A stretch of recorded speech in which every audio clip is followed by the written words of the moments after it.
Today, y'all can keep talking. Oh, we can keep live on socials. Oh, we are live on socials. Well, I mean, normally you do a countdown. Drop. I did the countdown when you were looking for the pen. I says, the countdown's going. The countdown just but went. you didn't She's say, "Hey, 5, 4." You Oh, normally hey, give us the. guess what? You're live on the socials. 2, 1. Don't worry about it. You know, I'm sorry. 3. I was just kidding. 2, 1. Okay, ready? You know, ready? that's normally what you do. Let's try it again. I'm starting it all over again.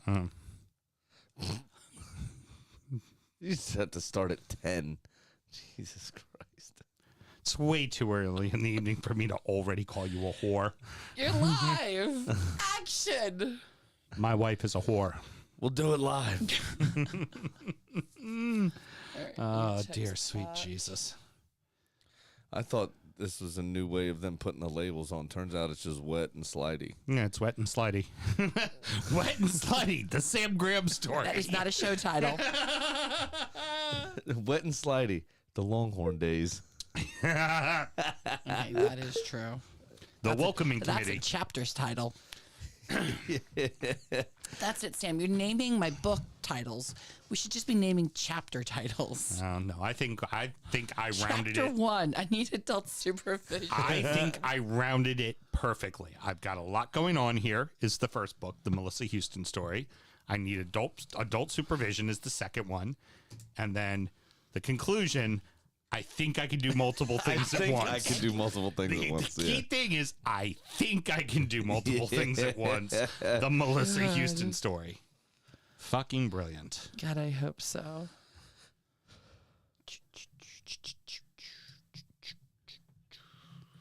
Are we ready to do a show, kids? Hold on, I'm doing multiple things at once. Well, I have to collapse the restream thing so I can just see the chats and the destination and not the video. Okay. Because everybody in the world is like 6 seconds behind us. Oh, okay. 10 Makes seconds sense. behind us, which is why it's frustrating when you guys finish a segment and then someone pops up with like a great comment and I'm like, we're already in the future. Well, you've already noticed, Mel, at the end after I have Sam do parting words, I Right. go anything from... Oh, and I'll save them up when Yeah, when it's good. Is there? I'm trying to refrain from calling it anything from the peanut gallery because I can't go stealing everything from Big O and Tubes. Is there What? Because we're 6 seconds in the future? Is there? Right. Do we have a dump button? I guess I could stop streaming at any moment if I could find the button quick enough. But Sam, I mean, you're not allowed to honestly- say ignorant shit and just assume we're going to dump it out for you. Yeah, honestly, if one of you were to have a stroke on video, wouldn't you want the cameras to keep rolling? Yes. Otherwise, what's the point? Precisely. I'm just saying that I had another couple sips of Kentucky Gentleman yesterday, and boy, do I have something to say about Mexicans. Wow, we just lost 2 viewers. Oh. Did we? No. Oh, Well, we good. did. We had. Yeah. No, we had 2. Now we have 1. But So we that's gained only a 1? YouTube viewer, so I think Cole's watching on YouTube because she's usually the YouTube viewer, and I don't know who's there. Nobody's chatting, so Let's they're just quietly listening to us ramble on in live time. How about here's a novel concept. We do a fucking show. Oh shit! The fucking tyrant speaks. I was just confused because it's like 6:30. I know it's a little early for us. Right. You want to do a show? Yeah, let's do a show. Are you gonna do a good show? No. Have we ever? Shh.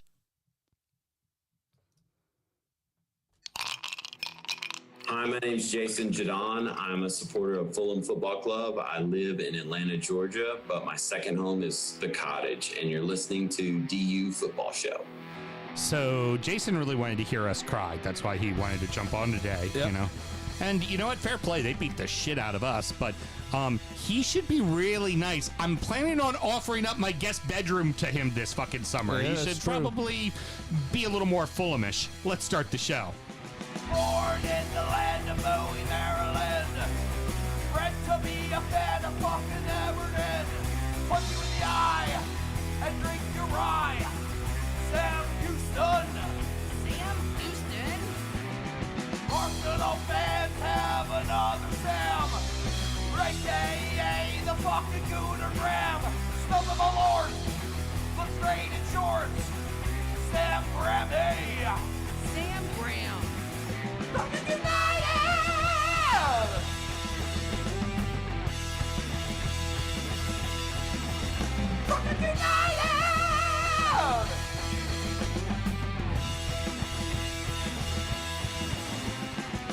Hello and welcome to the DU Football Show, a completely biased recap of the English Premier League as told by two common American schmucks. I am your host, Sam Houston, and across the way, the man of many emotions and apparently has something to say, Mr. Samuel Graham. Sammy, how you doing? I'm doing very well. Feeling sarcastic, feeling satire-y, feeling all sorts of things that if people can't understand, keep your motherfucking mouth shut. It's amazing the roller coaster an Arsenal fan goes on when there's a draw. Something about them. It's the context of the whole thing. Couple of blown 2-0 leads, man. Come on, man. Just somebody wants save some it for Kentucky gentleman and wants to have some problems. I just feel like that brand has connotations. We're recording at the DU Public House just outside the nation's capital. You can check us out on all podcast platforms. Please be sure to rate, subscribe, review, and share with a footballing friend. Should you want to chat with us, there is many ways that you can. Mr. Graham, tell the good people how they can get in touch. It's at Whiskey Sam on Instagram. It is at DU Football Show on all your social medias, actually. Facebook, Twitter, and Instagram, as well as the closed group, which you need to be a part of because that's where all of the hashtag bans happen. That is Drunkard United FC on Facebook. Just inquire within, and you should be accepted. Yeah. And we have one simple rule in that page. D-back. D-back. And also be aware that the page is based about around the show. The whole point is about the podcast. show. Yeah. Yes. Right. So people that tend to forget that, they just, contribute. And it's like, thanks for contributing. You know what else? we already said that. We do a fucking show. we talked about exactly that just the other night. You'd probably know. Right. And make sure you tell your friends, and all that kind of stuff. And then, of course, we have an email. It's dufootballshow@gmail.com. Very good, which Keith, he's learning the ways of email, man. He's gotten better. They're not as long, he's doing well. Yeah. I love, one of the things I personally love is like Keith, I listen to our boy Alan's The Middle Class Holes. Yep. Keith constantly emails in and then emails us. And then I'll listen to the American Toffee Pod with our boy Ryan. And of course, Brody chips in, says stuff on our show that says, I'm like, look at the little circle of people we all know. This is fucking great. It's awesome. It's good. There is something I would like to mention for anyone that grew up in the Bowie area that's around my age. You'll or even relatively close to my age, you'll know this name. We lost a good man a couple weeks ago. Guy who's coached a bunch of youth sports, was an usher at the Bay Sox for over 20 years. Mm-hmm. And regular contributor, caller to 107 The Fan. Mm-hmm. And that was Bubba Wheelock, Mike Wheelock. He was an awesome guy, just very cool dude. Succumbed to a lot of health problems. Mm-hmm. A couple of weeks ago, he was in the hospital for about 4 months. Got out around St. Patrick's Day, and 8 days later, passed away. And they just kind of made it public about 2 weeks ago. Mm-hmm. So we've coming up in May. They're going to do something at the Bay Sox Stadium for him for his. I think it's May. I don't remember what it is. I don't want to put bad information out. Is this the same Bubba who also worked over at Ruby Tuesdays when it was open? Might be. Yeah, I know. If that's that Bubba who I think it is, then I knew Bubba very well. Looks a lot like you, just shorter. Yes. Yeah. Yep. I knew Bubba very well. Great fucking guy. It was a very good one dude. Of the just kindest fucking human beings on the earth. Love my dad. He and my dad coached together and against each other in Bowie Boys and Girls Club for many, many years. Mm-hmm. And I don't think he ever had any kids himself, just loved sports and wanted to make sure kids kept playing them. Yeah, just a good human being. Just a good dude. Yeah. And I know it sounds sketch from a, middle-aged single man. Not one ever single accusation of anything, Yeah, just good. Sour. Just a good dude. Yeah, and it goes to it just good to know those people still exist. Yeah, exactly. So so shout out to him. And we'll miss you, buddy. Sam and myself both work in the wine and spirit industry and both have a deep, passionate love for all things distilled spirits. So as the red-blooded Americans we are, we've got to have a drink in our hand throughout this show and every single show. Sorry there, Casey Kasem. There was no way to come out of that transition cleanly. We continue as we almost finish the top 20 of 2022. We are on to number 3. And this one's an interesting one because this is a brand both you and I have had feelings about before. Yes, we have. And I was going to say, you stole my thunder on that one-liner. I was gonna say that we're drinking hefty transition bourbon. So this is number 3 on Whiskey Advocate's list. This is the Barrel Vantage blend of straight Mizunara, French, and toasted American oak finished. So Barrel is the name of the brand. It got a panel rating of 95. It should run you around $90. I think it cost us about $100. It was 90.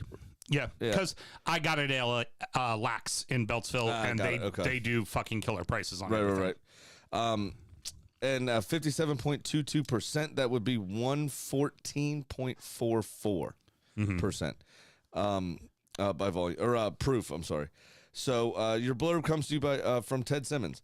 Already an established force in the world of blending, Barrel Craft Spirits has demonstrated its finishing prowess with a series of creative releases that marry different cask types together. Vantage is the most recent, and to us the most successful. The nose has a bake shop sweetness with aromas of sugar cookie, nutty chocolate brownies, and funfetti cake, plus earthy dried tobacco leaves and strawberry candies underneath. The creamy palate delivers rich chocolate, red hots, like the candy red hots, not the hot relish. Yeah. That'd be weird. And with water added, dried leaves and snickerdoodles. Big cinnamon spice on the finish ties this one up beautifully. And I think I told you they gave it a 95. Yeah, 95. So let's. What do you think? This is also one readily available. You can find this on the shelves. So my kind of meh towards Barrel has always been I like the things they do. I think sometimes they do too much. And they're also, as a brand, kind of hard to read, right? It's like, if you're going to buy a bottle of Barrel, you have to sit there and look at the 6 different bottles of Barrel and read each one, the fine print, to figure out what the fuck it is. It's just confusing. But There's that's a lot going on with that's it. my own hang up, much like Melissa, a lot going on. You know? And with this one, I was concerned that French oak, Mizunara oak, and toasted oak was gonna, like, the flavors would get lost, because each one of those, toasted oak right now is very much the hot chick as far as finishing goes. Yep. And Mizunara was the hot chick 2 years ago. Correct. French oak's always been a barrel that people love to work with on finishing, but I was afraid that this wasn't gonna have, it was gonna be cluttered and confusing. It's not. It's phenomenal. It is a home fucking run for me. The French oak gets lost on me a bit here. The Mizunara. The French oak, honestly, it's just going to give it roundness. That's what the French oak's going to do. The Mizunara stands out up front, and then that kind of, it's almost artificial cinnamon to me, because it kind of tastes like Red Hots. Well, it tastes like Captain Crunch cereal. Yeah. Toasted oak finishes to me taste like Captain Crunch cereal. That just kind of, but it's good. It's very good. I always get a lot of creme brulee out of a creme brulee is a good shout.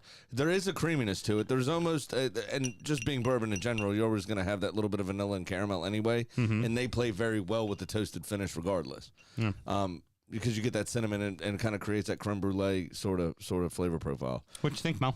I don't get snicker anything, but the creme brulee and the cinnamon and the creaminess comes through. Christian was watching, and he thinks that is a very legit criticism on the barrel. Yeah, we've talked about it with Christian about that before too, and that's always been my thing. It's like, and I'm not going to put down $75 to $100 on a bottle that I'm just not sure about. Is my typical problem with them. And like I said, I just don't think branding wise, because none of them are their cheap. message does not come across very clear. It's like they all look the same. They kind of have the bottle shape's the same. They all have different colors to their label, but like, how is this really any different than the Dovetail? Right. It's kind of the same, right? Yep. And if you ask me off the top of my head, like, what's in the Dovetail, I don't remember. Exactly. Yeah. I drank it. It was decent. I don't remember. You know what? My criticism would be how high it is on the list, to be honest with you. It's enjoyable. It's a very good whiskey. I'd be comfortable with it between 8th and 11th. Okay. What do you say, like maybe like the Blue Note possibly better as a bourbon? Yeah, it's something that was more memorable about it. Something that was, I mean, this has good flavors. This has good roundness. It's got good balance. But like you said, in 6 months, am I going to be like, man, I really wish I had another bottle of Barrel? Yeah. Probably not. I do. I will say I thought they hit it out of the park with this. I think the flavors it's a good are there. bourbon. Don't get me wrong. I like it, and the flavors stand out, and you can pick out what the other two finishes are really supposed to be bringing to the table because they add flavor. Right. Like you said with the French, it just adds texture, but the other ones add flavor, and you can definitely pick that out. That's absolutely true. It's just like. Yeah. Okay. Fair enough. Fair enough. You think there's other whiskeys you've had in the top 10 that you would put ahead of it? Yes. Yeah. Fair enough. That's the beauty of this list. It's meant to be debated. If someone offered it to me, I wouldn't turn it down. It's good. Don't get me wrong. I would tell people to buy this bottle. If you see this bottle in the wild, go ahead and buy it. If it's under $100, it's something. It's something if it's you should $120, try. don't. It's something you should try because it's a multi-finish situation where each barrel does add something. Because there's a lot of multi-finishes where it all gets lost, jumbled, screwed up, like you said. Yeah, it gets very cluttered. And I was afraid this was going to get cluttered. This is not cluttered. But this is something, it's good. You should try it. This is a well-done, multi-finish product. Go ahead. Christian wants to know, and you probably will agree with us, it's the Napa Cab of the list. Yeah, that's a fair assessment. Yeah. I don't mind that like at all. a big Napa Cab always gets in the top 5 kind of thing. Yep, something. He also said, nice shirt. Thank you very much. Yeah, it's the only problem is it's a lot higher than 27.9% of the time. I haven't been that. I've been that in a minute. That would be a miracle. I have not been that in a fucking minute. That is for damn sure. Well, Mr. Graham, what else do we have to do? Good Always sir? remember to drink responsibly, everyone. Love it. Cheers. Cheers. There you go. Not bad. Mel's ice all clunking around. That's a lovely little background noise. I don't mind it. Do you need a little more whiskey, Mrs. Houston, or are you good? Let's wait and see. Okay, let's wait and see. Yeah. Oh, wait. No, I do want more whiskey because I'm definitely not doing Malort ever again. Somebody's feeling a little ballsy, aren't You want to bet on that? I mean, would you have bet on the streak we're having right now? So I have a complaint about Ollie Watkins. All right, well then let me go ahead. You'll be able to voice that complaint very, very quickly. The fight for Champions League is heating up, and don't look now. There's a new team to add to the mix. Aston Villa 3, Newcastle 0, Bournemouth 3, Tottenham 2, Manchester United 2, Nottingham Forest 0. I'm not sure if you guys were aware of this. I just wanted to. It's something new. I want to tell you about it. Villa Fox. Yeah, Villa Fox. They definitely do. Good Lord. So my complaint about Ollie Watkins and why he will never be England's number 1. Uh-huh. You ready? He looks like a child. He is not intimidating in any way, shape, or form. That's also, his secret power. Here's the thing. Harry Kane looks like a fucking goblin, right? Okay. Yeah. So, fine. He also has the numbers to back it up over an extended period of time. Right. Ivan Toney carries himself with a swagger that you can't beat that confidence. When Ollie Watkins scores, he looks surprised himself. And I think that plays on Gareth Southgate's mind. You're only saying that because the second time you scored, the first one was called back, and he just stood there for a moment and was like, so is this a thing or what?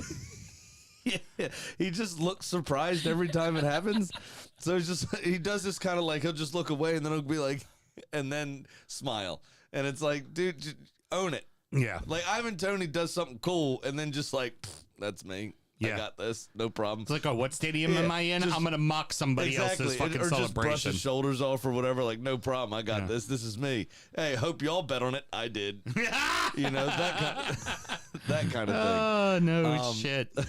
Callum Wilson is physically imposing and looks intimidating. Right. And can't stay fit to save his life, but he would be in the England frame. He went to the World Cup, but if he could stay fully fit all the time, I think he'd be in the conversation. I just think Ollie Watkins, if he had a different demeanor, might regularly feature in the squad. I scored 2 in this one relatively easily. Had a third called back. Southgate's been there quite a bit watching some Villa games with goo eyes. Huh? It's, dare we say, the most informed team right now is Aston Villa, even more so than City? I think it probably is. Organized. That's what the commentators kept saying. Well, here's the other thing. Organized. But here's the other thing too. City, you expect it. Right. They're the machine, I mean, it's like, what's that publication surrounding the Washington Capitals that focuses on Ovies? Like, Russian machine keeps moving Right. or trucking along or whatever it's called. Yeah, exactly. That's that City, right? You get that mindset from City. It's just okay, yeah, it's City. That's the standards are ridiculous. Besides that, yes, absolutely. There's an Team argument. was in an 11th a month ago. There's an argument for Brighton. Yeah. In that conversation, But I they've think, had a little but they've had a yo-yo. little here and there. Yeah. Yeah. But I mean, a ref missing 5 very deliberate calls doesn't help them either. no, no, not at all. But that's absolutely Villa are in form. They completely bossed this midfield. Oh, absolutely. In this game, Newcastle couldn't get a sniff. Yeah, that's something I wanted to notice about Newcastle is there's been a bit of a fall off with them on the road lately. Like they had that game at home against United, and you're like, this team's every bit a Champions League team, and then they've played a few on the road where they just got it. Like in this one, this looked like a Villa, a team vying for Champions League, playing a team battling relegation. Like Newcastle offered zero, absolutely zero in this match. Martinez made a couple of saves, but this was all fucking Villa. Yeah, absolutely, it was. I enjoyed. Dare I say all Villa, no Villa? That's the Villa podcast, by the way. Shout out to you guys. Boo. Just boo. All right, Arsenal. It's not your muterus, your choice on the big show there, sweet cheeks. I enjoy Emi Martinez and his antics. he's such Somebody a shithouser. Somebody was I can't remember which player it was, but they asked them about Unai Emery and the impact he's had or whatever. And they were like, "Oh yeah, he's been great, this, that, the other, he's making us think about our guy." I think it might actually have been Ollie Watkins, and he was like, "I feel like I'm doing actually less work up there than I was because he's very good at picking out our individual strengths and finding a system that plays to all of those strengths and kind of masks some of our weaknesses." And so a lot of the pressing, a lot of the stuff that he was doing was covered up now by the midfield working extra hard, but he's tailored, the system Emery has to Watkins. Your job is to make these very specific runs at these very specific times in these very specific situations, and it's paying dividends, right? Yeah. Emi Martinez, when asked the same question, just went, "Yeah, we finally have a good coach." All right. Fuck me. Fuck you, Liverpool fucking world footballing legend Steven Gerrard. We finally have a good coach. Yeah. Damn! I mean, it's like he was. I'm surprised he wasn't holding a baby effigy of Steven Gerrard like he did Kylian Mbappe. and then dropped him. Not wrong.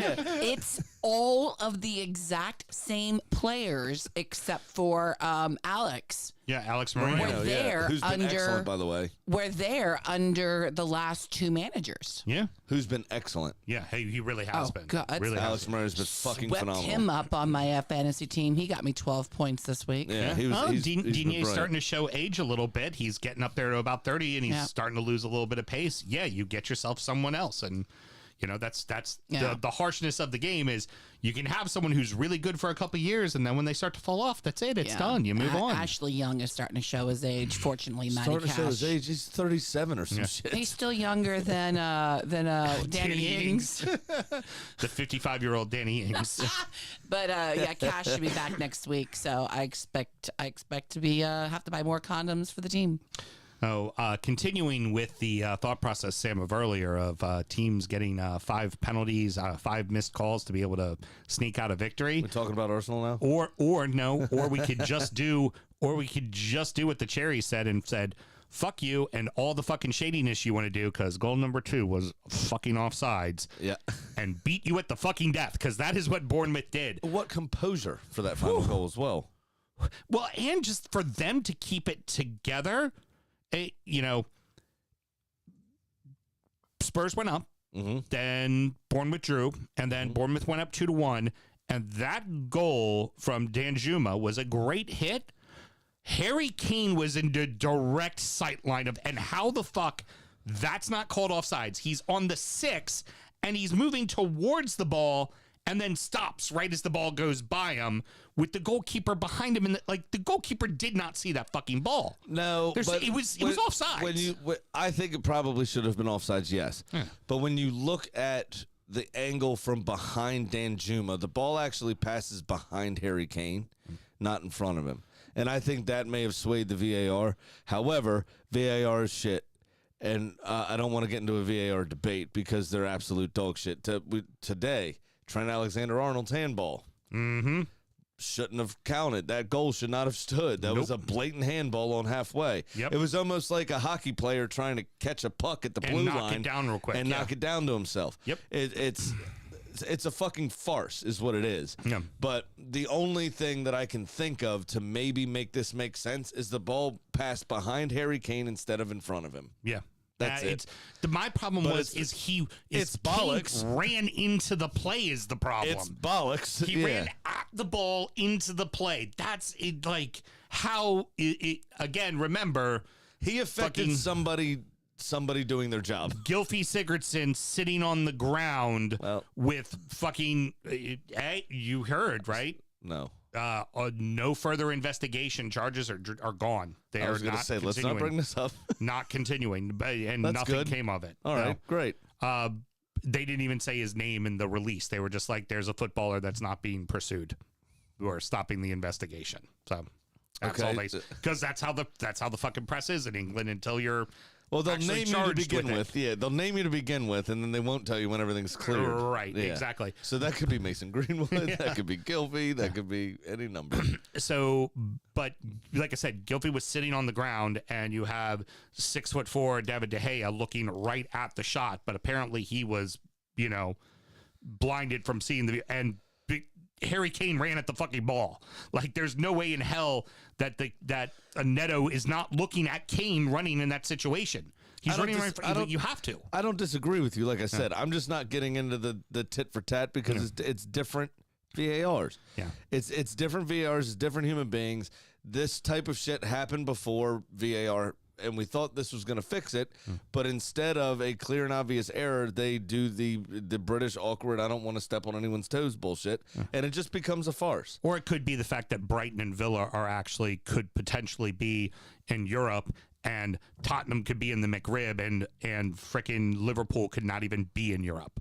That might have something to do with it as well. It could be. I'm not going full conspiracy theorist because my club's one that's been apologized to already this season, and if they weren't apologized to and their call went the way it was supposed to go, we'd be fucking champions. But I'm not doing that because I don't need to do that. Yeah, you just did it, so it's okay. At the end of the day, what do we always tell the teams that we coached? What do we practice ourselves? You got to play through it and play to the whistle. Yep, and can't let it stop you. It is a farce. Yeah. This whole thing is a fucking farce. Yep. But luckily here for Bournemouth, they came through it.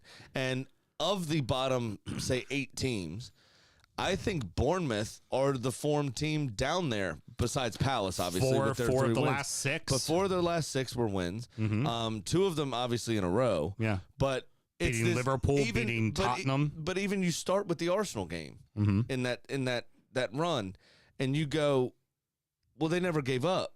Right, they took that lead initially. It was at the death. It was at the death that you, and it was won. a bit of fortune that came. Yeah, right. That Arsenal won that game, but they never let their heads drop. Even when Arsenal got back into the game, they never let their heads drop. They kept pushing, and their performances are now starting to get over the line. Where that was the first one we saw where they didn't roll over like a dead something. We'll get into the other teams. Rabbit. We'll get into the other teams in so that happened when we talk about the bottom of the table, but they've all but played themselves into safety. If they don't fuck it off, they're probably going to be safe. If they continue putting in performances like this, I'm not even talking about the wins necessarily, but they keep this never say die attitude, they keep this moving, they're going to be fine. You know something that isn't speculative? What's that? Maybe, just maybe, Antonio Conte was fucking right.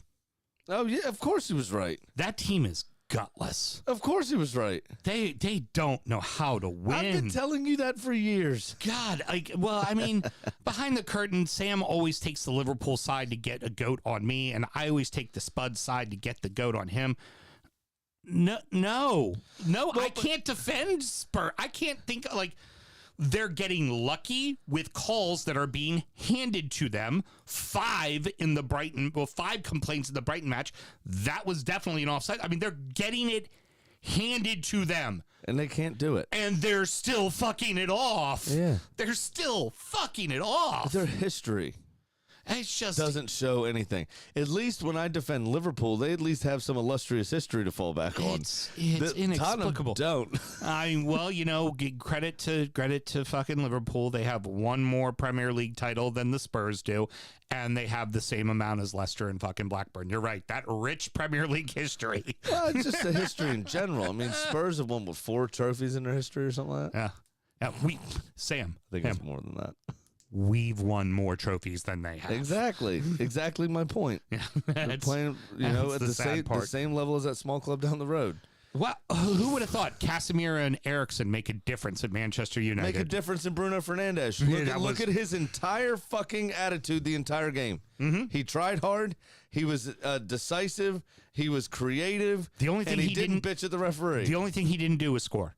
He had 4 or 5 brilliant opportunities to, and Keylor Navas still fucking got it. Jesus Christ, this game would have been a couple phenomenal saves. A lot worse. A lot worse if it wasn't for him. Easy for United. Forrest played down the field here and there. Okay, gave them something to think about, especially with Harry Maguire in the back line. Which, by the way, the back line mark really your fucking calendars. Hurt. Harry Maguire, no own goals, and pitched a shutout. Holy shit. For the first time in what seems like his $80 million move from Leicester. He pointing to things going, look what I did.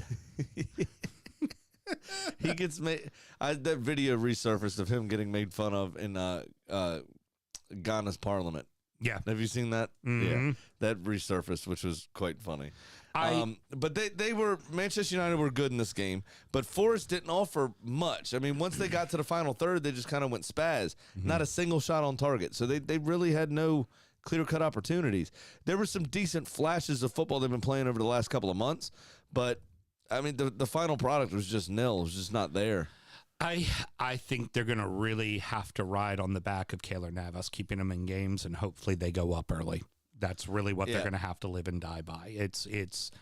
There's other teams. But they're writing themselves in the conversation very quickly, and it's not a good thing. There's other teams in the bottom, like Leicester and Leeds. You go, well, at least they can score a lot of fucking goals, right? They got something to fall back on. And you look at a team like Everton, unfortunately not representative of their last 2 matches, but typically they're pretty stout and they're going to be aggressive and they're going to give you a hard time and you're going to have to fight to win. I'm not seeing any of that out of Forest other than, Keylor Navas made a fuck ton of saves. Right, exactly. That's about the only thing I'm seeing. And, here's the thing with Champions League. It's not decided yet because Villa's now only 3 points away from catching Tottenham. And Tottenham's capable of losing now every week, it seems. And with the inconsistency of Newcastle, they're only 6 points behind them. And Brighton still, they're 2 points behind Villa, but with 2 games in hand. And Liverpool's not out of the discussion, but they only have 1 game in hand. Europe is not decided yet, and there is going to be some very good teams on the outside looking in. Yeah, absolutely. The big thing within that is, and partially it kind of bleeds into Newcastle's inconsistency and Arsenal's recent downturn in form. I think subconsciously both teams are way ahead of schedule in their various projects. And I don't think the players do it on purpose, obviously, because they want to achieve what they want to achieve, right, in their professional career. But something has to be said for, oh, man, life's pretty good right now. Yeah. And a little bit of, kind of inertia creeping in. And they just go, yeah, I mean, we can kick our feet up, especially with the swagger that Arsenal starts with. 2-0 again, look at this. We'll just cruise to another win. And then all of a sudden the game gets away from them and you're playing in quicksand. And you try to do stuff, but the tide's already turned. You're away from home in 2 hostile environments. Hey, settle down, Killer. We're going to get to your team in just a second. I want to talk about them now. Fine, fuck you, we will. Top of the table just got a little bit closer as the Gunners drop points for the 2nd straight week. Manchester City 3, Leicester 1, Arsenal 2, West Ham 2. City coast, man. 3 in the first half. They could have scored fucking 6 if they wanted to. Scored 6. They subbed everybody out at the within the essentially 60-minute mark, they had pretty much used all 5 of their subs and gotten everybody off the pitch. It's kind of what I'm talking about with, but for those first 20 minutes of the second half, they had the chances. They just didn't do it. Yeah. This is kind of what I'm talking about, like with Arsenal and Newcastle. You kind of get that feeling like, when you're 2-3-0 up and you're like, all right, well, I'm just going to cruise on to victory again. Difference is City's backline's a little bit better than everybody else's, and they held it, or did enough to hold it until, when Iniacho got his goal against his former club. But I was excited when Arsenal started 2-0. I said, we can make up a lot of this goal difference. This is going to be great. This is going to be a good day. And then they just decided to go to sleep. Yeah. Just fall back within themselves and coast and cruise. Dumb penalty. You've got to keep your fucking thumb on them. You got to keep your foot on their throat. Dumb. But before we get to Arsenal, just real quick, I want to say with the Foxes, they seem to be wanting to dig their own grave. The only positive that comes out of it is that they did get that one goal. And of the 5 teams that we'll talk about in So That Happened that are squarely in the relegation battle, they do have the best goal differential. Well, and that's the only thing that's going to save them if they stay up. Well, here's the other thing about them. Dean Smith comes in, right? And he's trying to put in a game plan. And it was very obviously to sit back. He had a bank of 4 and a bank of 5. Yeah. And then James Maddison and Vardy up top to try to run around and do something. Yeah. And those 9 players, right? Even Maddison included to a certain extent, right? Because he was kind of trapped within his own third. Mm-hmm. We're undone within 6 minutes. Yeah. And then undone again within 15. Yeah, and this is the new coach that's supposed to fix that problem. And then undone again before halftime. It's like, what are you doing? Yeah. What are you doing? Like I said, they're digging their own grave. They really are digging their own grave. It just doesn't make a ton of sense. The way we've seen teams do stuff like Newcastle earlier in the season with that 3-3, and the couple of teams that have beaten City, they've done it by taking it to them. If you sit back, they have the players to unlock the box. Yeah. Right? Yeah. That's a criticism levied at Arsenal a lot, is when you sit 10 behind the ball, which West Ham did, we looked devoid of ideas. Right. Yeah. Right? Yeah. After they equalized, we looked devoid of ideas. Now, we got that penalty and we missed it. Yeah. But City always find that way through. Yeah, they do. And that's partially, youth versus experience when we compare the two clubs. And that's kind of why I'm talking about them collectively. Yeah.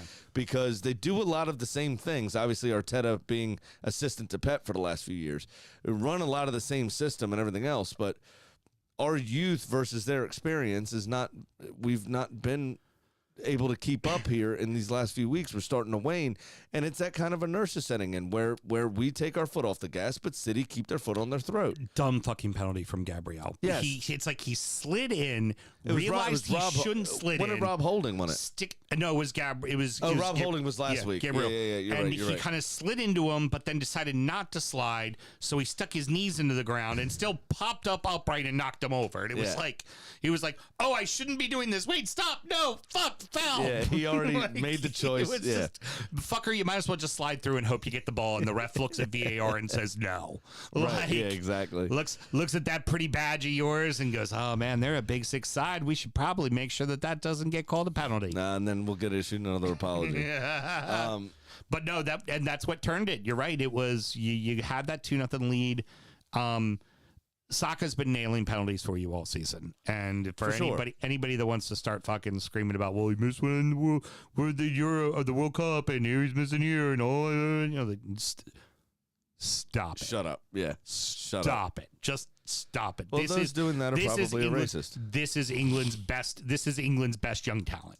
For sure. And arguably the best English player in the country. Hands down. Like, it's not debatable. So shut the fuck up. Here's my big question for you. 2-0 lead to lose it again, 2 weeks in a row. Is this a fucking problem for you guys? Well, it hasn't been all season. That's part of the issue is we've been also very good at responding to setbacks, right? Like the Bournemouth scoring in that first 15 seconds or whatever it was. Mm-hmm. We came back and won the game. Now, it took every bit of 96 minutes, but we came back and won the game. We responded to the adversity. these last 2 weeks, we haven't been able to respond to being ahead. Yeah. And that's where I'm thinking that youth is coming into play and the kind of cruise control that we were on. Is it's very hard once you switch off during a game. I mean, we're knocking a ball around to the tune of Olé from the Arsenal supporters at Anfield. Yeah. We were doing the same in the London Stadium in the first 20 minutes here. Yeah. Against West Ham, knocking the ball around. The supporters are having a laugh, drinking beers, ole, ole, Yeah. as we touch the ball around. Well, so what happened? Well, what happened is they switch off. They stop. Mm-hmm. We get scored on. Once you stop, once you lose that intensity, it's very difficult in game to get it back, especially away from home. That stadium starts rocking. You get 40,000 people screaming at you how bad you suck and everything else, and drowning your own fans out. You're in trouble. And that's exactly what's happened again. So what they need to do is find a bit of maturity, find a bit of ruthlessness, and stand on these people's throats, because the way that opening 10 minutes went at West Ham, we should have won this game 5-0, and City would only have a 2-goal differential lead on us. Yeah. Yeah, Yeah, no, you're not wrong. They would You're only not be wrong. +2 to us, and we would have our destiny essentially in our own hands, with less of a chance the goal difference was going to fuck us at the end. Well, Could still, but less of a chance that they would fuck us in the end. Now we find ourselves in a position we have to go to the Etihad and get something. Now- and if we don't, we're fucked. That's where I was going to say now. Or we have to rely on y'all. Well, they did. That's the only. They did draw us once already. The two teams that are in the relegation battle that they have to play. They do it at home. Yeah. No, they play us in our building. No, I'm talking about the other. The where, other two, where those buildings where will be loud and where crazy. a team is trying to fight for their life. Yeah. You all I'm praying for right now is a Sean Dice special. A 1-1 against City at Goodison Park. Everton stays up. Arsenal win the league. And I got to fucking bow down and kiss your fucking feet. Oh, I'd love that. I would love that.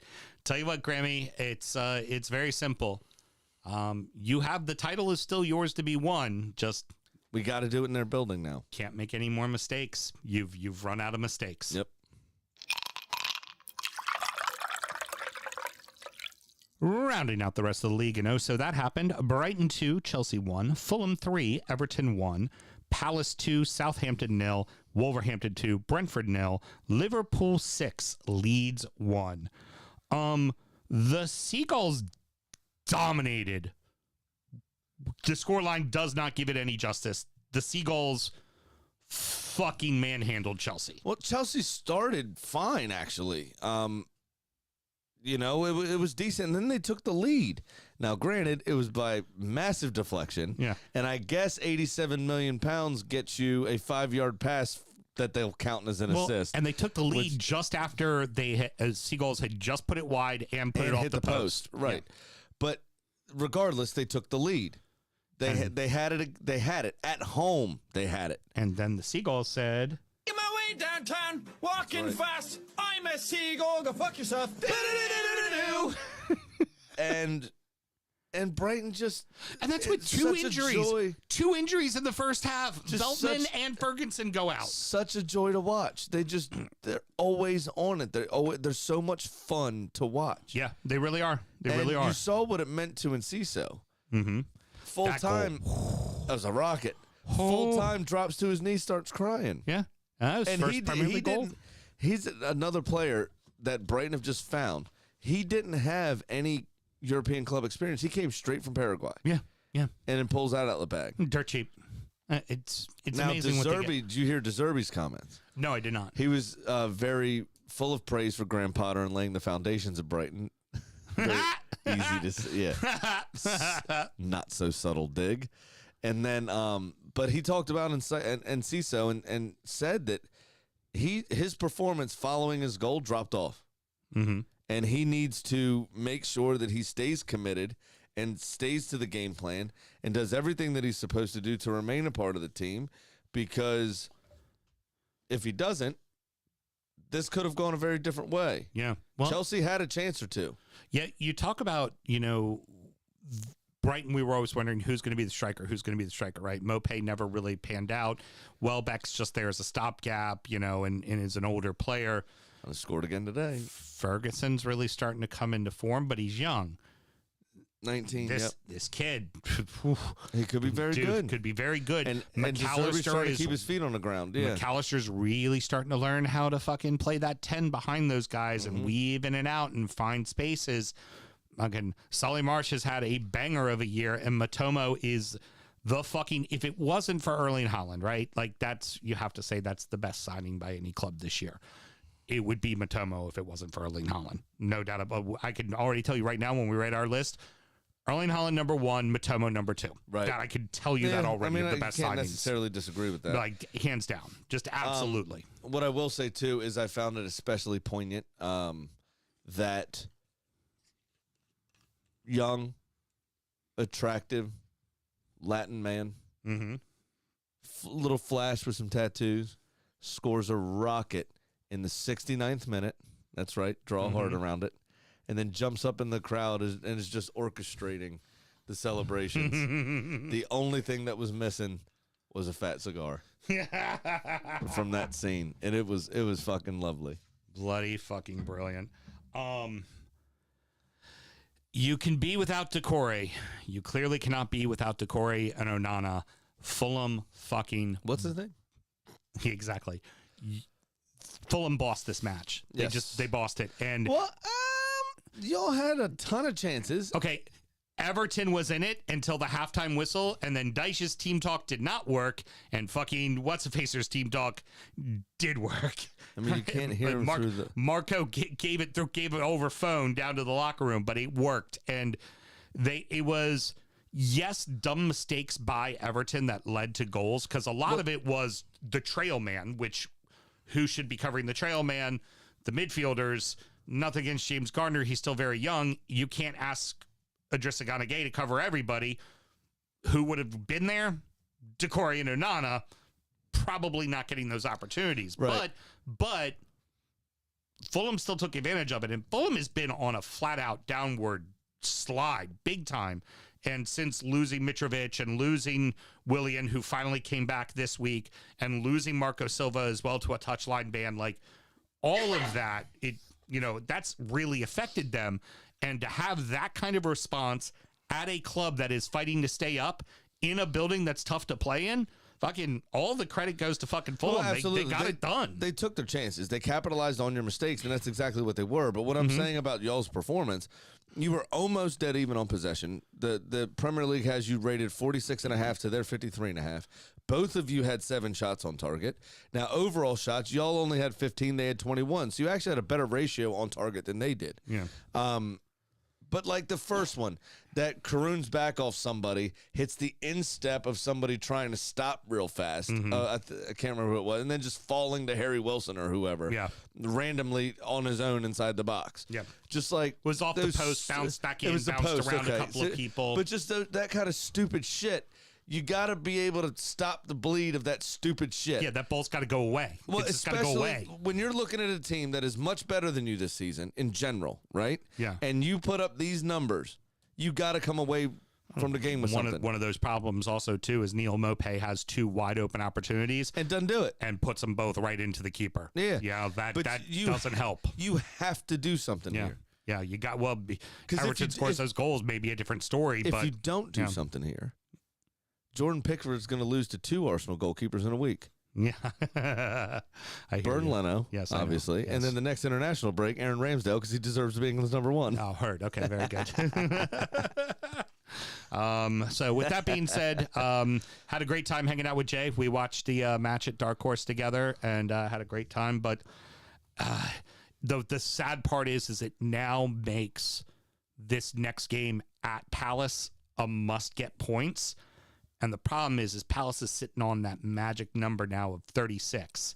And one more win means you're probably safe.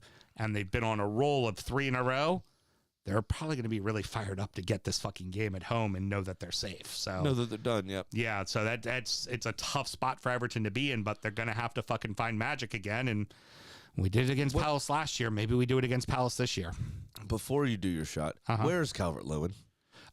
He has been training. He did not make the bench. He is apparently like that far away from being in the lineup. Okay. Yeah, we fucking need him. Oh, yeah. Would be perfect. Have him play against Palace. He seems like to score fucking at the death fucking winners shit. there. Here we go. Up the fucking toffees. Well, let's hope for them. We obviously don't want them to go down as a collective. That would make the show awkward. Yeah, It's like doing a show with your ex. I'll run championship corner. That'll be for damn sure. Going in, I kind of want to talk about these two together. Crystal Palace and Southampton and Wolves Brentford. These are games you needed, right? So particularly for Palace and Wolves, I think both of these wins, point-wise, they're definitely out of this. It's now 5 instead of 9 teams in the relegation battle. Not to say that West Ham or Bournemouth or even Wolves or Palace can't get pulled back in, but now it takes multiple mistakes on their part to get pulled back in, as opposed to, oh shit, we lost one game and suddenly we're in 18th, we were in 12th. That separation starting to happen for very quickly with Southampton, because there's really not much to say. You're at home, your back is against the wall. It's got to be better than this. If you're going, and there was opportunity, they had chances, but if you're going to stay up, this isn't enough for this is the game you have to win. But really, you have to win. It's not a draw. It's not anything. You have to win this game. After those first 8 minutes or so, Southampton didn't really offer much for me, to be honest with you. And the one thing I guess you could say for Roy the boy, he's letting Ezzy play, and Vieira wasn't. Yeah. And Ezzy is on fucking fire. Big surprise. Yeah, Ezzy's a good player. Go figure. When asked in the post-match about taking over from Patrick Vieira and everything else, did you see what No, I did not. Raja said? Our boss? He's our boss? Oh, no. What he said was, who is that? Who is that? The wise old owl. Long way around for that one. It was a stretch. It was a stretch. That's pretty good. Hey. Don't shake your head. That was good. Hey, Graham. Not your best effort. Come on. But like I said, for Palace and Wolves, because also in the Wolves match, Brentford played Wolves very tight. They just couldn't seem to get it in the back of the net. You know what I heard? And this is the perfect description of this goal that I would have never thought to say. I would have never thought of this collection of words in that order. Okay? Diego Costa obviously got his first goal for Wolves, his first goal of the season this late on. I know, big surprise. But somebody called it an own goal with a massive deflection. Because that's what it was. Diego Costa tried to played a 1-2, had a bad touch, and the Brentford defender got there and booted it to try to clear it. But how slow Costa was actually helped him to be in the space by the time that he cleared it, and it hit off of him and crooned into the back of the net. As he was sticking out his leg to block it. Boom, back into the back of the net. Goal. How you doing? An own goal with a massive deflection. And I was like, I would have never thought of that. It's a good call. That's a good fucking shout. Brilliant. I mean, what do we think here, Sam? We think Crystal Palace and Wolves are now safe. Yeah, for the most part. Yeah, I think it's going to be a relatively low point total to keep people in the league this year. I think you're looking 35, 38 points at the most. I wouldn't disagree. I would say 35 probably keeps you in the league. I think Wolves are on 34 now after this win. And Palace are on 33. I could tell you right now. I'm sorry, Palace are on 36. Palace are on 36 points. Bournemouth and West Ham that are on 33 and 31 respectively. Only 3 points behind Chelsea. Palace. Yeah. Wow. By the way. Wow. Yeah. Bad, right? And actually, Chelsea are only ahead of them by 6 goals. Holy shit! In goal differential, you could see Chelsea finish way worse. And then Wolves are now on 34 points, exactly right. Now, West Ham do have a game in hand and could tie them and do have a better goal differential, so Wolves could end up being a little bit lower than that if the Ferryman continues his magic. But yeah, I mean, you got to think they're safe. Bournemouth with another win are probably safe. So really now I think you're looking down 5 towards teams. Leeds, Everton, Forest, Leicester, and Southampton. Yep. Of those, I think Forest, Leicester, and Southampton are the worst. Yeah. But Leeds are shipping goals left, right, and center. And for every motherfucking thing that they had going for them in terms of goal differential down the bottom, they've given up in 2 straight games. It's gone. It's but gone. I know we're not there yet. And No, we'll we're about talk to. We it. are about to go there. We've said what we're going to say about Wolves and Palace, and for respectively for Brentford, they're just playing out the season now. But y'all don't score goals, right? And you're only 2 behind Leeds now in goal differential. Exactly, because it's stupid. Now you still have 10 goals on Forest. Now Leicester has a very good Leicester's goal has differential. a good goal differential. They have the best goal differential of the bunch. Of That's those the bottom one 5, thing that could save them. But they also don't seem to be getting out of their own way is their problem. No, they're bad. No. And they brought in Soyuncu like it was going to fix something. You stopped playing Sinucci because Fucking it was broke. Vegeta. Yeah, he's got the hairline of Vegeta from Dragon Ball Z. It's terrible, that thing. But for the Sideshow Bob that Vout Face is, he is the anime version. It's very good. I love it. As opposed to animated. So this was very simply put with Liverpool and Leeds. This was a good offense terrorizing a bad defense. Yeah, definitely. I mean, and you're not wrong with the Alexander Arnold. There's a lot of argument that could be made that was a handball and that goal should never counted. At the same token, at 2-0, right, with the run you have coming up, and you have this goal difference, which serves as an extra point, and you are the highest up in the table of these 5 clubs. You can't then go give up Damage 6. control is a massive thing, especially when you give up 5 to Palace, who had scored no more than 2 in any game this season. Yeah, precisely. You have to damage control, and they did not do it. They completely capitulated, and Liverpool were scoring for fun. I had a couple phone calls to make for work. I was listening to this on the way home in the car on Sirius XM. And every time I got off the phone, it pauses and then it'll restart. I'd hit go live, and it was in again. Another goal. The other thing is I put $5 real American dollars on this on the old FanDuel. Okay. You want to know what my bet was? What? Liverpool to win. Over 2.5 goals total in the game. Gakpo and Salah to both score. And then over 4.5 corners. Leeds were so bad defensively that Liverpool didn't have 1 corner till stoppage time. Holy shit. And finished the game with 2. And all of the hard stuff, like picking 2 fucking goal scorers, happened in the first half. All of it. All you needed was just 4 corners for Liverpool. Yeah. I had the away team over 3.5. And they had 2. They had 2. And they came in stoppage time. Well, because Leeds were so bad defensively, it was either... They couldn't block a ball away. They just let it go in the net. No, right. It was either a goal kick because Liverpool fucked up and missed it, or it was a goal. Yeah. And there was nothing in between. And it was just the absolute capitulation by Leeds was ridiculous. I don't know what they were on about today and why. As such an experienced manager who already has a relegation on his CV, why would you play like that? I just don't get it. It seemed like he had kind of fixed the bad defensive mistakes, but those just keep seemingly haunting this team. It's bad goals at times where you just go, how the fuck, man? And then if they ain't going to score goals, if they're not going to score goals, they're in real fuck trouble. Big time. Real Their fuck defense trouble. is garbage. We sang Meslier's praises for being a shot stopper and this, that, the other. He's a shell of himself these last few weeks. So those 5 teams, what he's doing. Those 5 teams at the bottom, the only thing they have that dug in that they could be pleased about. That's Leeds, Everton, Forest, Leicester, and Southampton. The only thing they can look at themselves and say about this weekend that is the slightest positive is, at least everybody else around us lost. Right. Sure money. This is getting old. Not good gambling. I'm $3,000 down. Terrible with money. This is getting old. I think we might can the segment next year. Getting kind of It'll tired. make the show go faster. How did you do, good sir? How did I do? Well, I hit, and my only mistake is that I didn't take over 7.5 total goals. That's the only mistake I made in this match. Over 6.5. Over 6.5. Because I'm sorry. 7.5 you would have lost. I would have lost. You would have kept form with the rest of us. Oh, very good.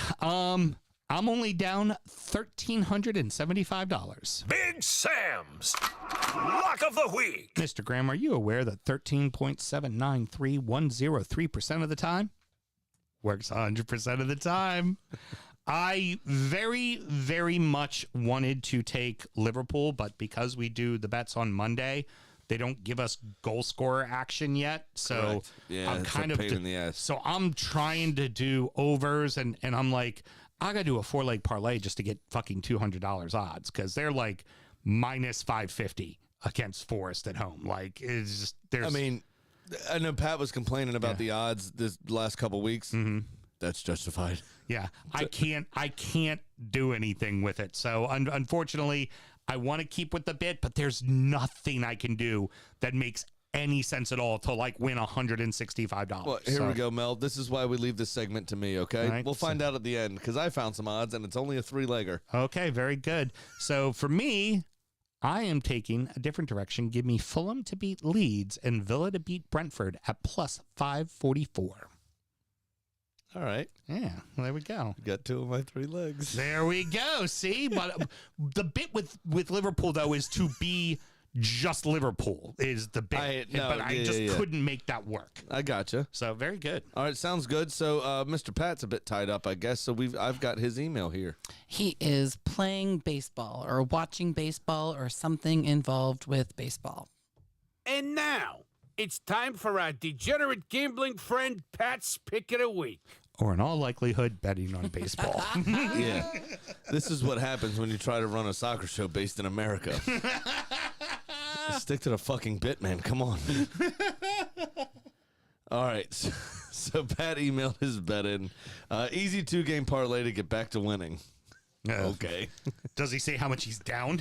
No. We'll see. Okay. Okay. So my bets last week were utter failures. No surprise. Yes, they were. And I'm down $1,500 now. I'm in the lead. Everton really shite the bed this week. Yes, they did. So now I'm going to make a 2-game parlay to try and turn this train wreck around. First, I'll take Liverpool minus 2.5 goals against Forest. And I'll take Aston Villa over Brentford. It's nothing crazy, but I have to get back in the win column. That pays out on a $100 bet, $570. Okay. You guys have a wonderful week, and we'll talk next week when I'm sure there won't be any baseball. Dick. Absolute dick. So that's old Pat's. Not a bad bet. No. I don't mind it, especially after Liverpool's display today. But what did they do in the 3 results following the 9-0 to Bournemouth? Not much. Not much. So we'll see. And couple that with the fact that Keylor Navas is in goal, and that's a big difference from Meslier. Yeah. Like, it's a big fucking difference. I still think he should hit. They could win by 3. They should win by 3, but Navas does one of them stand on his head games, and they still win, but they win 1 or 2-0, and that's it. You know, Could be. Yep. All right. So my Dort Spyret Cup of Losers is fucking Arsenal. God damn it. Oh, and just continuing with that theme, I did the entire West Ham Arsenal off the cuff, off the top of the head, because the only thing I can manage to write for my notes, in case you want to see, is man, fuck. That was my hard-hitting analysis. right there, man, fuck. Yeah. So Don't tell us about what you like to do on the weekend, Graham. I like to man fuck. So what I have, I mean, with that hair, yeah, probably. you got it now? I made the joke about half an hour ago that your hair is getting very close to Einstein level. Yep. Yeah, it's a little puffy today too. Jay mentioned that it's about to stand straight up. Yeah. Yeah, all right. So sorry, I had Taylor's 4 sausages in my head. So once Don't again, give that man fuel, man. You just gave him ammunition. so that's why it's fun. Come on, because again, I don't care. Yep. Go ahead, make fun of me. It doesn't matter. Arsenal to cover the spread of minus 2.5. So Arsenal will beat Southampton by 3 or more goals. Okay. I think that will happen. I think we will see a response. I think all week is going to be drilling into their heads that they need to not be fucking shite again. Yeah. Yeah. So That when you score 2 goals, the best thing to do is keep scoring. Score a third goal. Yeah, and whoever's the first person to foul James Ward-Prowse between 17 and 20 yards from goal is going to get their fucking head ripped off. Yeah, I would imagine. Because that's the only way I foresee Southampton scoring against us. Agreed very much. So Arsenal will cover the spread at 2.5. The other two are Fulham over Leeds and Villa over Brentford in my 3-leg parlay. Okay, so you took exactly what I took in that regard. That's what I said, yeah. And Villa and Fulham offered obviously good odds. That Arsenal, after these last 2 weeks, covering the spread of -2.5, tripled the odds. So I'm a plus 1507. Wow, very on good. those three. Yep. 1507. If you hit and I hit, you'll still be behind me. That's fine, but I'll more than half my deficit because I'm Very down good. $3,000 right now. Very good. Well, hopefully Arsenal fucks off your part of the bet, and the other two parts still hit. If they do it again, Well, no, just win 1-0. I'd like that. No. You can win. Listen, I'm let me fine tell with you that. something. If they don't cover this bet, if the Arsenal fuck me again, enjoy Alan Giannis next week on the DU Football Show. Okay, That's it. You're done. I'm fucking over it for a week. I'm signing off. Heard. Very good. JK, You know you're who not never getting in this signs seat. off? Kitty the chicken.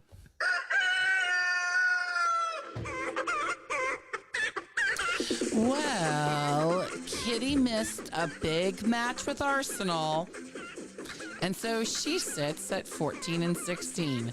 So this week, I gave Kitty Liverpool hosting Forest. Now, Kitty begrudgingly admitted she has not been doing great, and while she rarely agrees with the guy, No, she doesn't. she has noticed that he's had some success. Yeah. I don't know if 13% is what a chicken qualifies as success. Well, the way this season's going, that's great success. Great success. You've had some success with betting Liverpool, and although she's never pledged any allegiance to a club, she does admit she can tolerate Liverpool, so she's going to take them to win. Okay, there we go. Interesting call. Yeah, well, it's all that Bible study she's been doing with Russ. Do you know what they pray for? What do they pray for? They pray that you guys finally learn how to gamble legally and responsibly. Ain't happening. Championship corner! I've fallen and I can't get up. Oh no! Oh, while you're pulling it up there, Mr. Graham. Say, did anybody know that Burnley won the league? Yep, they did.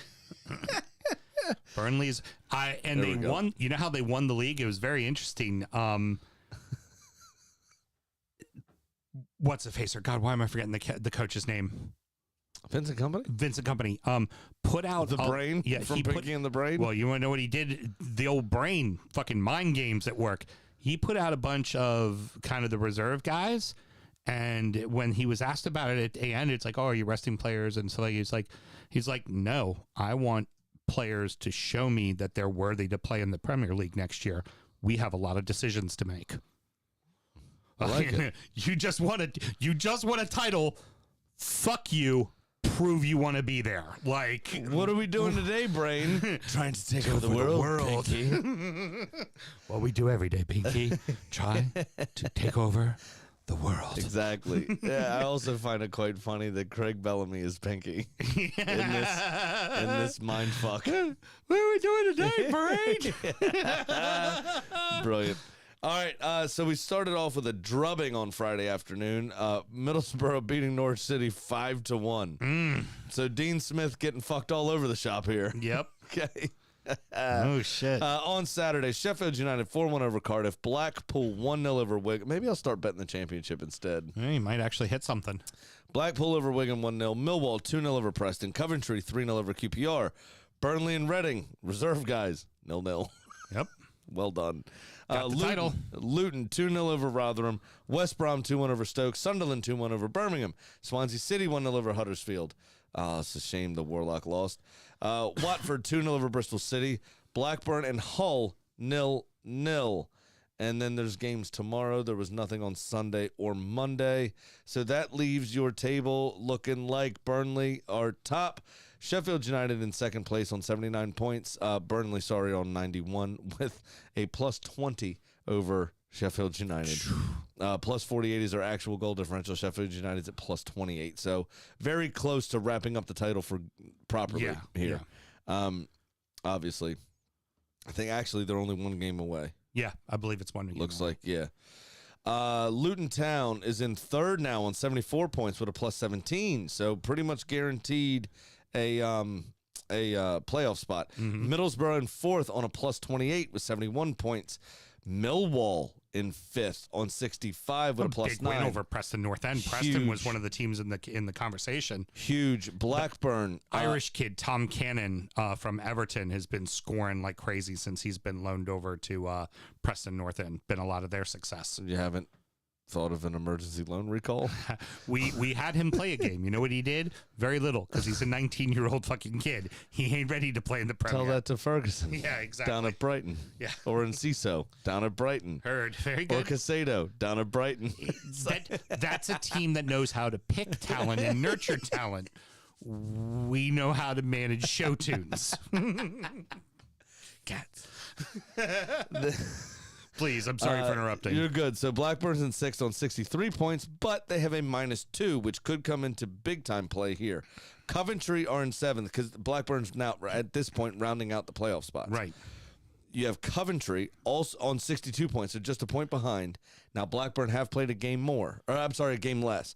Blackburn have a game in hand on Coventry, is what I was trying to say. But Coventry have a +9. Preston North End are tied with Coventry on points, 62. Same number of games, 42 games played. But Preston North End have a -6. Ooh. So things have to go quite wrong for Coventry to let the goal differential get upturned. Can Blackburn, with that sort of goal return, are they going to be able to win that game in hand? Don't know. Right. Their defense obviously isn't as good. So things are very tight at the end of the playoff race there. Sunderland on 61 points, Norwich on 61 points, both with positive goal differentials also. So one win takes them above Blackburn, pushes Blackburn out. You have West Brom on 60. Again, one win ties them. West Brom have a +7. You have Watford in 12th place on 59 points with a +4. These are all it's very, very tight for that final playoff spot. It is. And really up to Millwall on 65 with how many games there are left, which for Millwall, Middlesbrough, and Luton Town, you only have 48. You only have 6 games left. Blackburn and West Brom have 7 games left. It's going to be an interesting thing to see who finishes, an interesting race to see who finishes in the playoff spots. In the bottom half of the table, really the basement, not the bottom half, Wigan are just about relegated, I believe. They are on 34 points with a max 42 games played. Blackpool are on 38 points. Both of them have the worst goal differential in the league, bar QPR. Reading are in 22nd on 42. They are tied on points with Cardiff, but Cardiff do have a game in hand and have a slightly better goal differential than them. QPR in 20th on 43 points. With the worst goal differential, minus Wigan, of course, QPR on a -27, so they can get drugged back into it with Reading. Clearing, should they win their next game. Huddersfield are also on 43 points, but they have a much better -19 than QPR. I think Huddersfield will be safe, and Neil Warnock did it again. But they're still in the conversation. Rotherham aren't completely out of it on 45 points, but they've got a -10, and they do have a game in hand as well, so they should be relatively safe going into these final few games of the season. So you're really looking at Huddersfield down through. Reading is going to be the problem. Blackpool and Wigan, like I said, are pretty much already relegated. They're 4 points behind Blackpool, that is. 4 points from safety, and they've played the max number of games, and they have a shit goal differential. Yeah, not good. Not a good look. No. So at all. We'll see. And then Wigan are even worse than that. They're 4 points behind Blackpool. Ooh. So they're 8 points from safety. Yeah, they're going down. That's with the worst goal differential in the division. Yeah, it's only a matter of time before they get, you have the big R, red R next to their name. Sorry, Ben. Yeah. And he's from there, yeah? Yeah, that's his club. That's it. That's his club. All right, so that's going to wrap it up, boys and girls. Mr. Graham, any parting words? I don't think so. I think everybody was relatively cool this week. Yeah. I don't think there was any problems. Oh, you know what? Todd Bowley, actually. Spent about an hour, they said, in the Chelsea dressing room after the game. Okay. Why? You're Get the out. owner. Just sign the checks. Yeah. Sign the checks and get out. You hire a manager. Well, I mean, Let him in. Frank. It's Frank. Frank's probably going, well, You it was hire a close dinner- game, guys. We'll be all right. You hire the dinner lady. Hey, it was a really special moment at Goodison when Everton stayed up. Yeah, that's about what he can offer as a manager. So when you're battling relegation, we'll figure out a way to keep you up just before the death. I heard something ridiculous that he's lost like 16 of his last 18 games in charge. That doesn't clubs. surprise me. It really doesn't surprise me. Yeah, it's bad. Yeah, it's bad news. Anything from the listening audience, Mrs. Houston? Carrie says, big up Sam and big ups to you. Villa is ballin'. Yep. Villa fucks. We know this. I argue Villa's fucking, but I'll take it. Somebody said Sam Graham's hair is getting closer to Einstein hair. Yep. You mentioned that already. That was me. We covered that. That was me. I forgot. Jason Jardon gave me some credit for having a No Malort T-Mel Monday. Yep. And, We had compliments. Malort. He had Malort. I had no Malort. Oh, gave credit to you specifically. Oh, yeah, me specifically. I didn't have Malort either. I know. I also didn't cry. Just saying. I think he's still waiting for that. It would be very good for the subscribers if you could leaks force out a tear. No. Like, what were you doing on Sunday? Because Nicole told me. Nothing. She told me she cried. I didn't cry. You did. No, I didn't. Damn it. I cried wolf. And Christian said we were way too early tonight. Yeah, we were a little early tonight. Sorry to mess up your schedule. Sorry, Sam had a normal day of work. Our apologies. For the first time in 8 weeks. And we're actually going to get done in time that Mel can put the chickens to bed before it Oh, starts. yeah, I'm So how kidding. about I just that? got a text from Kitty saying, hey, lady, it's getting dark. Yep, I hear you. So that's going to wrap it up. Thank you so Much much for like joining Mel's us. jokes. Next up is Injury Time, where we're going to That's talk an about Easter the egg. beers we've been drinking. We're going to check in on our adopted clubs. And, of course, we preview the weekend's action, including the FA Cup semifinals. Sam, should somebody want to find Injury Time, how do they go about doing it? It is www.patreon.com/DU Football Show. Just sign up to that $1 tier. You get both of our extra shows, one of which is Sound Check, which is our actual sound check, catching up from the week, making fun of each other, usually some inappropriateness, which there was this week again, and then Injury Time, which sometimes gets referred to as DU After Dark, which is our preview. We check on the adopted clubs, as you say, the old Ibs in Scotland, Hibernian, and Real Betis in Spain. So it's a lot of fun. We have a good time. You forgot the most important one. Oh, Accrington Stanley. Who are they? Leighton Orient of the North. No, remember the commercial. Accrington Stanley, who are they? Exactly. I did forget about that. That's funny. They are the Leighton Orient of the North, and we happen to know somebody that works for them. Absolutely. And we are putting out the Ben K interview this week, correct? Yes. You want to go out on Thursday? That sounds great. Let's have it out on Thursday for everyone, for the whole listening public. But you know what is out there right now for anyone's listening pleasure? What's that? First episode of the Naptown Blues Fancast. Oh, yes, very true. The new local team. Let's see here. Yep, there you go. Annapolis Blues FC. Covering all the ins and outs of the new club coming to the Annapolis area. Got to sit down with the primary owner, Michael Hitchcock, also known as Hitch, to discuss that. And finally, before we leave, do make sure you go to the DU Drip Shack, buy all the flyest gear, like our girl Cole did. Had her DU At the pint Abbey. glass at the Abbey. At the Abbey. So And- there was me at the Abbey, and there was Cartoon Me at the Abbey. Yep, and she also brought Cartoon Me to the Dark Horse when we hung right. out and had a great time.